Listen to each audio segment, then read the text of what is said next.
అసలు విగ్రహారాధన అంటే పరమ ఎలర్జీ మోషేకి. ఇప్పుడు మనం తీవ్రవాదులు అని చెప్తూ ఉంటాం కదా, ఆ తీవ్రవాదులందరికీ ఆదిపురుషుడైన. ఎవడరా ఈ పని చేసింది, ఈ ప్రతిమని చేసింది అన్నయ్య, ఎవడైతే దీనికి కారకుడు ఉన్నాడో వాళ్ళందరినీ చంపాడంటే ఒక 3000 మందిని అడ్డంగా నరికేశారు అక్కడ మోషే. వాళ్ళకంటే వీళ్ళు ఎక్కువ బాధపడుతున్నారు. అర్థమవుతుందా? చంపబడిన వాళ్ళు ఎవరు? ఇస్రాయేలీలు కూడా అంత బాధపడరు. మా 3000 మంది మా పితరులు చంపాడని. మన అన్నయ్యకి ఎంత బాధో పాపం, ఎంత ప్రేమో వాళ్ళంటే. నిర్గమాకాండము 32వ అధ్యాయం 6వ వచనంలో తినుటకు త్రాగుటకును కూర్చుండి ఆడుటకు లేచిరి.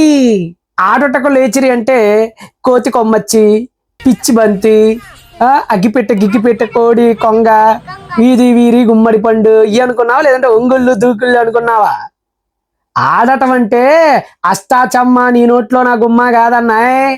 ఆడటం అంటే ఏమనుకున్నా, హిబ్రూలో అక్కడ సాహక్ అనేటువంటి పదం ఉంటది. సాహక్ అనే సెమాంటిక్ రేంజ్ అర్థం ఏంటో తెలుసా నీకు?